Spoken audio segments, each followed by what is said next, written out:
Hi Jason, good morning. Nice to speak to you. You're filling in for Eddie Howe today. How is the manager and will he be well enough to take charge of the team on Sunday? He's been really poorly the last couple of days, been bedridden, but we've been in daily contact. We've been speaking probably 3 or 4 times a day, so it's not affected any of the preparations up until now. But we've still got a couple of days and I'm sure he'll be fine for the weekend. So have you been leading training this week with the manager absent? Yes, the last couple of days since he's been absent, been leading training with the other members of staff. But as I say, I think the manager should be back available for the weekend. Go back to Monday night and the victory that you had at Leicester City. You've won both matches now since you returned to action following Wembley and then the break that you had. How pleased have you been with the response of the players to get a big 6 points in those 2 matches?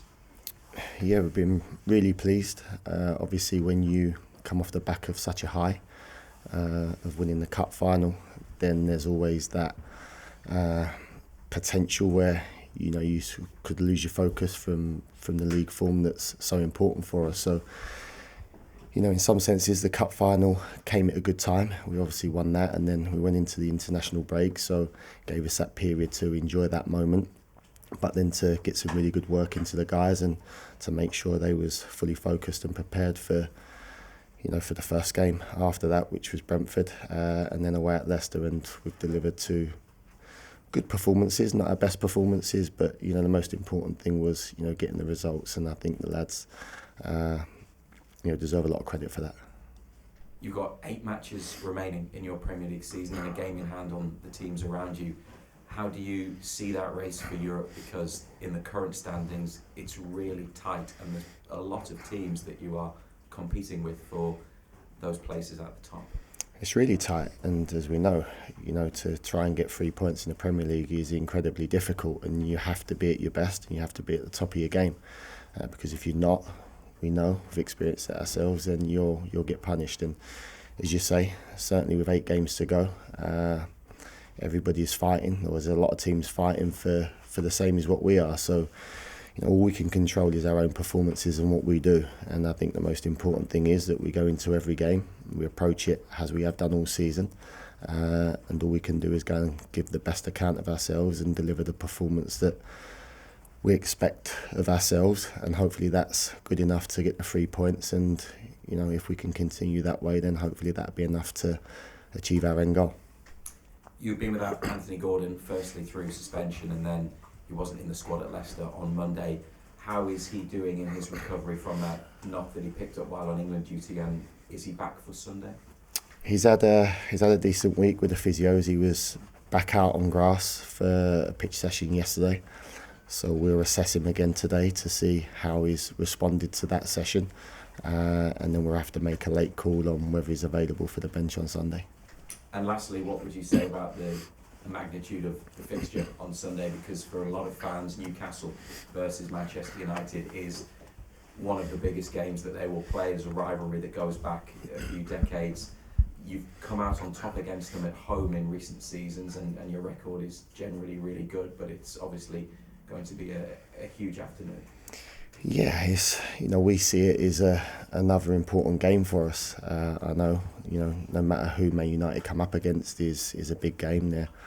A huge football club with big expectations. But we prepare the same for Man United is how we did against Leicester. So it's important that we go into that game. The lads know how important the game is with only 8 games remaining and the importance of every result. So hopefully it's going to be a good game at St James's Park, and a game that we're hoping to do well in and to go and deliver the performance we know we can to win the game. Thanks, Rosa. Keith? Hi Jason, how you doing? Hi Keith. What's the training ground like without Eddie, without the boss around the place? Yes, as you know yourselves, it's not very often that he is not able to come to work, and when the manager's not there, obviously it's a bit different. But it's only been a couple of days, so and we've got such a great bunch of lads, fantastic attitudes, some really good characters in there.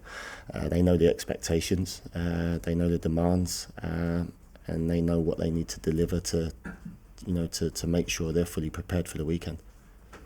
If you said a moment ago that you do expect him to be back come Sunday, but I think was it his first game that you had to step in, wasn't it, against Brentford? So you've been in the hot seat at St James's Park before, if you had to.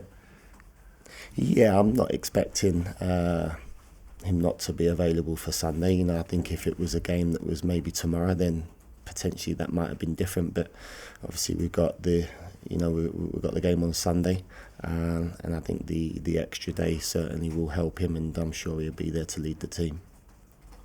Just looking at the Arsenal result the other night, of course against Real Madrid, that means that there's 5 clubs, Premier League clubs, going to be in the Champions League next season.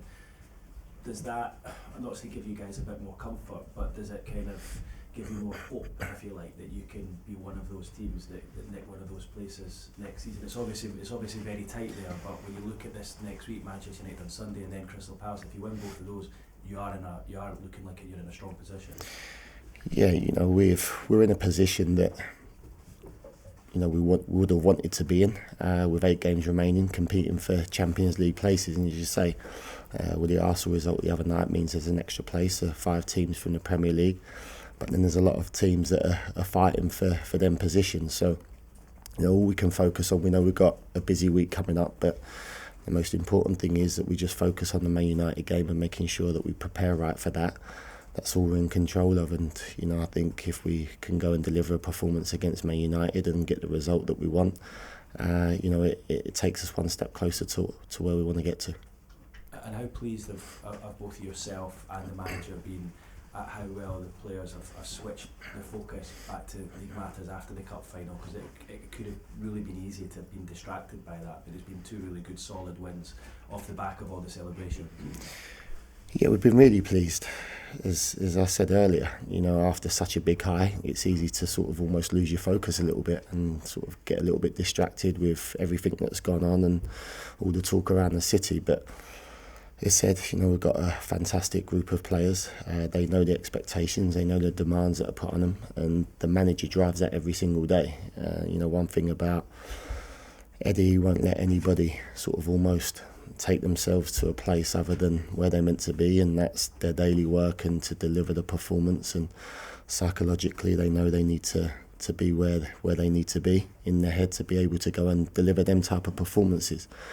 2 tough games, Brentford at home and Leicester away, where you probably expected to win, but everybody was looking at you to see how you was going to perform after the cup final, and it was important that we went and delivered the results that we did, and it sets us up now nicely for the remaining 8 games.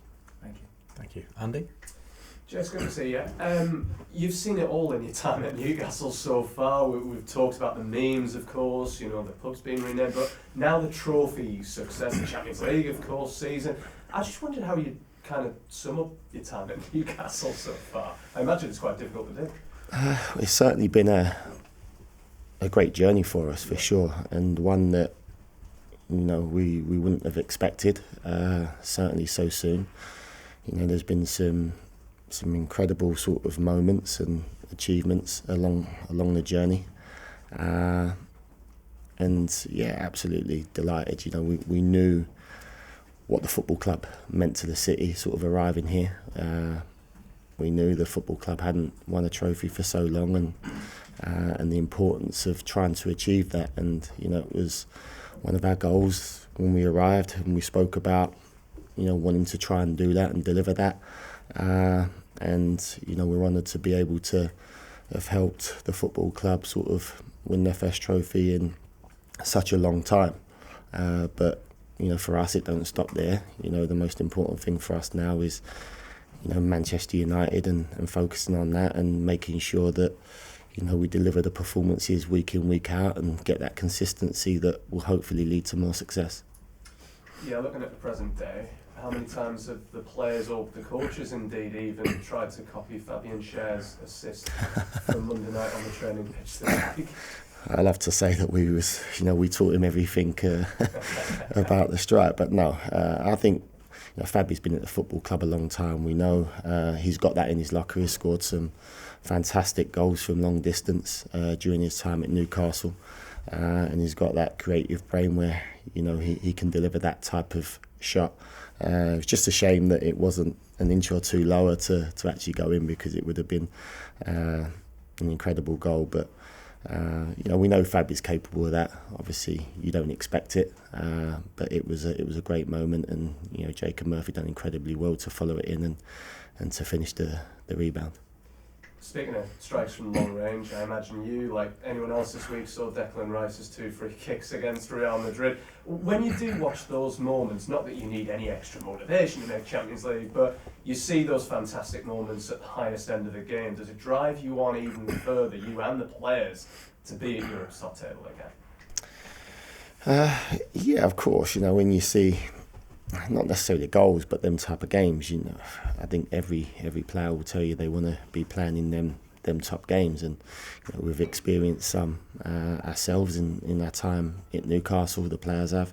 Obviously, the cup final a few weeks ago was a great occasion, and them type of games you want to sort of play in all the time. Got to say, the 2 free kicks from Declan Rice was fantastic. 2 different techniques, but the execution was top, and I think it was a fantastic performance for Arsenal. But as I said, they're the type of games that, as a player, as a coach, as a manager, you want to be involved in. Just finally at Manchester United this weekend, do you feel like the rivalries with those so-called big clubs, the Arsenals, the Liverpools of the world, the Manchester Uniteds of the world, that we saw between Newcastle and these clubs in the 1990s, perhaps, they're starting to simmer and to rise again, do you reckon? I think any team that play against Man United and Arsenal and Liverpool is a big game, and obviously Newcastle's a huge club themselves, and there's always been that rivalry there between Newcastle, Man United, and as I said, sort of really the last question, like they're the type of games as a player and as a coach and manager, they're the type of games you want to be involved in. We know it's going to be a fantastic atmosphere at St James's Park. It always is when we play against Man United, and it's down to us to go and deliver a performance that wins us the game. And they're a good side. They've only lost one in their last 6, so they're certainly a different side to the one that we faced at Old Trafford. So we know we need to be at our best to deliver a performance that does that. Thanks, Jason. Thanks, Andy. Nisha? Morning, Jason. Morning.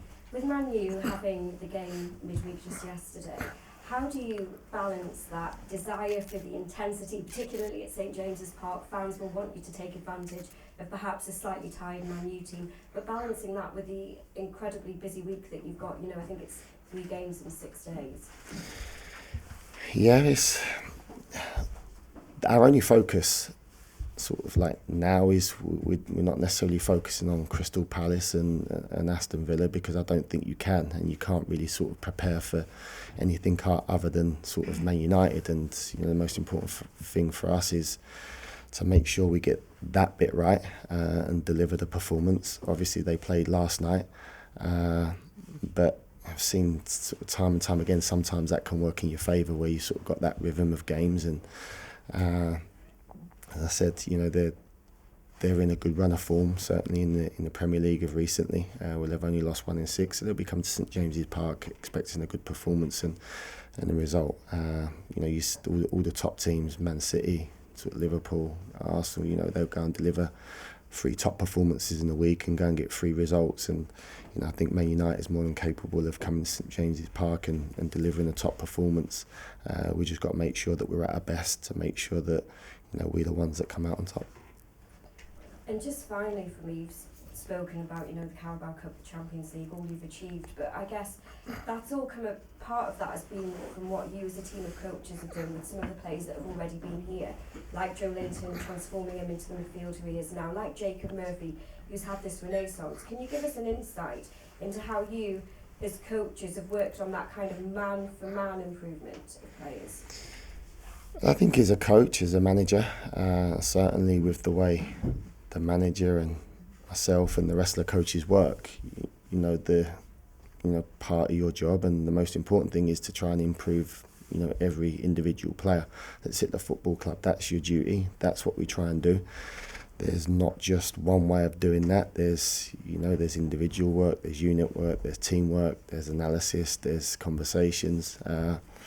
So there's a lot of work that actually goes into it that actually then, where you end up seeing sort of the end outcome, so to speak. But every player can improve, and as well as them players have done up until this point, they know there's still improvement and there's still growth in their own performances and collectively as a team. And our job as coaches is to push them and to drive them every single day to try and be the best that they can be, and have the best career that they can possibly have.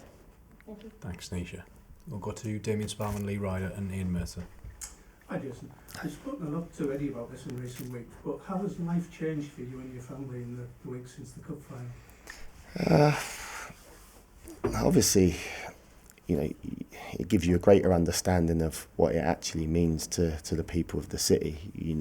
People spoke about it before the last cup final against Man United, and in the build up to this one, if we're to win it, sort of you got no idea what it would mean, but you never probably quite understand until that moment happens. As I say, I think the city's been on such a high since we won the cup final.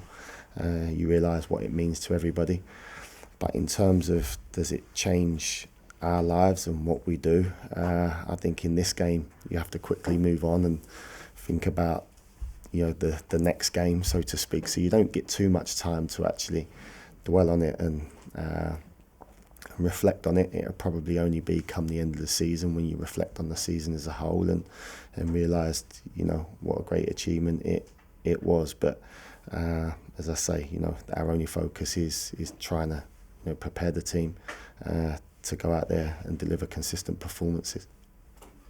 And you and Eddie would have had an idea of the club's potential when you arrived here. How has that changed over the last 3.5 years? No different. I think everybody knows what a huge club Newcastle is, and we knew that before we come here. I think when you're actually here, you sort of almost get a greater understanding and realise that even more. But every club wants success. Every club wants their team to deliver good performances and win games, and that's our job. When we arrived here was to try and do the best we can and to try and be as successful as we can. And so far it's been a great journey. But as we know, you can't dwell on the past, because it'll come back and sort of shoot you down very quickly. So we have to focus on what we do day to day and try and make sure that there's more successful moments to come. Thanks, Damien. Lee Ryder. Morning. Just on Bruno Guimaraes has been pictured doing a bit of fishing with some of the backroom team. I don't know if you were invited or involved or not, but how important is it that the players do something in between games that gets them nice and relaxed?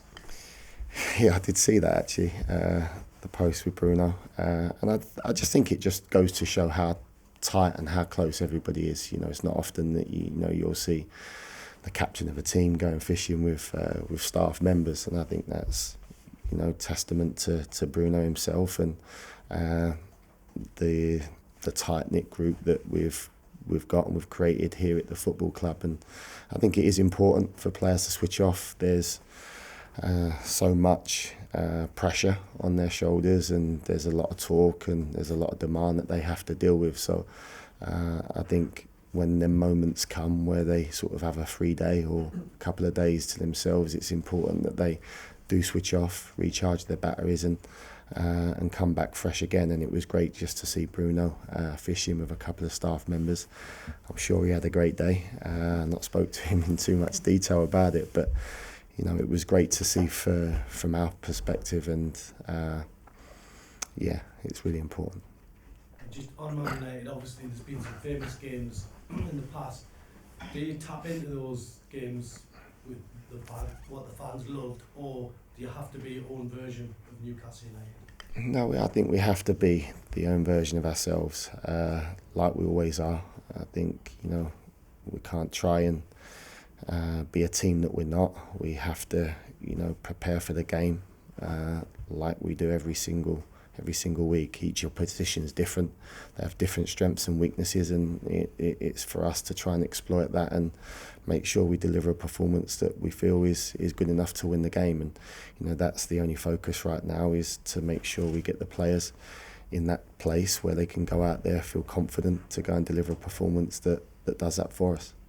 Thanks, Lou. Got to Ian Mercer, Luke Edwards, and then Chris Waugh. Good morning, Jason. Morning. A lot of managers say that when you're playing the so-called Big Six, it presents not just footballing challenges, but mental challenges as well. Recent evidence suggests that Newcastle have overcome those hurdles. You've beaten Arsenal 3 times this season, Manchester United away, Liverpool at Wembley. Was there a certain point in time or specific game when you realise you're going in against these elite teams with a level playing field on equal terms? Has it felt different this season? Do you know what, we haven't really looked at it in that way. As I say, we don't sort of probably look back at past results and analyse it in that way. Our only focus always is on the next game and how can we best get a result in that game, and what have we got to do and deliver to try and do that.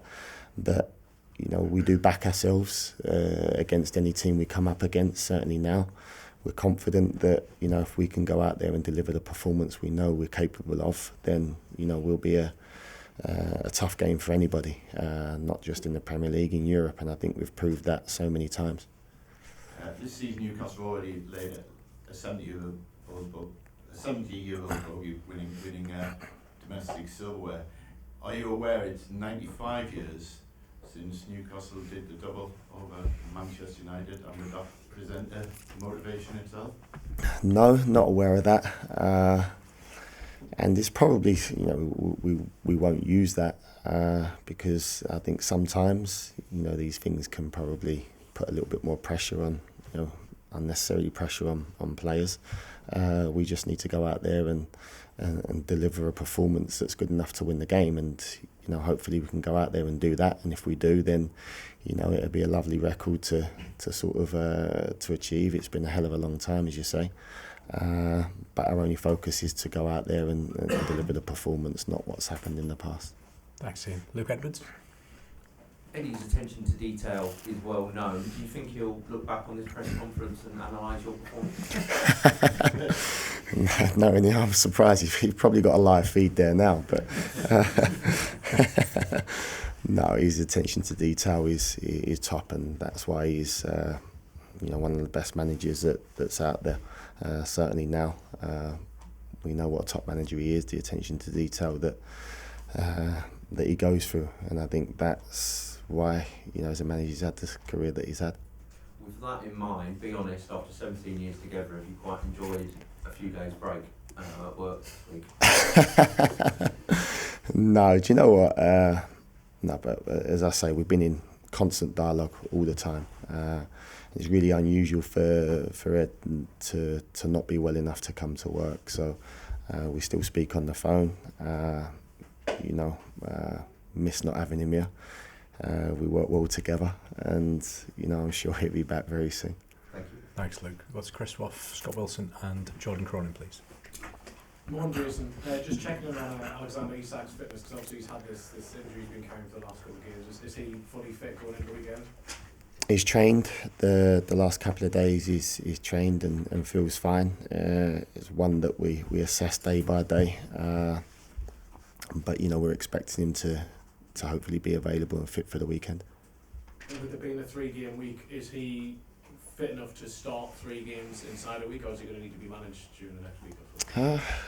As I say, we're not really looking ahead of Man United. I think our main focus is Man United, and making sure that we deliver that performance, and what happens after that is the time when we'll reflect and assess each individual player and make that call sort of after that game, going into the Crystal Palace game. Okay, I'm just conscious of time, particularly with Sundays in mind, so we'll get through as many of you as we can. We'll start with Scott, we'll go to Jordan, Dominic. No, okay, Jordan, Dominic, and at the back. Jason Miller, please. Hi Jason, a bit of a light one, but you've been yellow carded twice this season. I think the third goes in a touchline ban. Can you avoid that? No, I can. You know, it's not often, that I do pick up any cards. I know this season, obviously, picked up the 2 yellow cards. Thought they was both probably a little bit harsh, but then I'm going to say that, aren't I? Of course. You know, I've got a good relationship with the officials, and I've just got to be on my best behaviour. Thank you. Tom? Just one from me, Jason. Semi-automated offside technology being introduced this weekend in the Premier League. It was technology that saw late winner ruled out against Brighton in their FA Cup last month. Do you welcome that change? Just what are your thoughts on being introduced? I think everyone welcomes any change that's going to make the league better and make these decisions a lot quicker. So it's difficult to probably answer that question now without sort of probably experiencing the format and how it's going to work and how quick it's going to be. But if it improves the speed of decisions, then of course we welcome that decision, yeah, for sure. Jason Mellor? Well, hi Jason. Eddie's such a pro, you probably wanted to come in and coach off his sick bed, I would imagine. Did you have to put your foot down and tell him just to stay at home? I suppose there was a risk of spraying around the camp. Nobody else has got it, obviously. No one else has got it. As I say, it's really unusual for Ed not to be well enough to come to work. So he has been sick the last couple of days, and no doubt he's been itching to come in and to continue his day-to-day work. But I think when you're feeling under the weather and poorly, and with all the pressures that is on the manager's shoulders, I think you need to make sure that you're ready to come back to be able to then work efficiently, effectively, and be at your best. And I'm sure when Ed comes back, we'll see the Eddie Howe that is there for every game, and a top manager on the sidelines. But you can only do that, I think, when you're 100%, and I think that's the most important thing for Eddie now.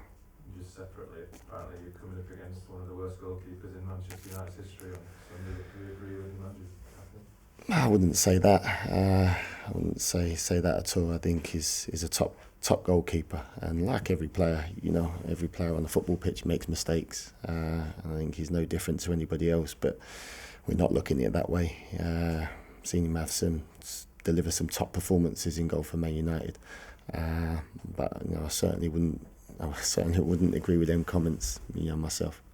Thanks, Jason. We'll go to Kieran to finish this section, please. Morning, Jason. We've been used to a certain group of teams dominating the top few spots in the Premier League. Do you feel that's changing, that it's no longer a closed shop? I don't think it is. I think there's so many good teams in the Premier League now, as we've seen. It's incredibly tough to win games. You're always going to get the top teams that are going to be there and thereabouts, and there's going to be teams that want to try and break into that sort of league, and I think we're seeing that now. Aston Villa's doing really well with Brighton, Fulham. Your Chelsea's, Tottenham's, Man City's, Liverpool's, Arsenal's. They're all going to be there still. Everybody's fighting for the same thing, but probably long gone is the days where maybe it was the top 2 or 3 teams sort of every season that would be there or thereabouts. I think the competition is really tough, and it's getting harder year by year. And finally, has the cup win made you hungry for more silverware? I mean, it's been so long trying to get the first one. Is there a sense you want to get another next season? Of course, I think that's what you live for. That's why you play. That's why you coach and manage, is to for them moments to be successful and to try and win silverware. It was a great achievement for the football club, but it doesn't stop there. We're hungry for more, and we do everything in our power to try and achieve that as a football club collectively.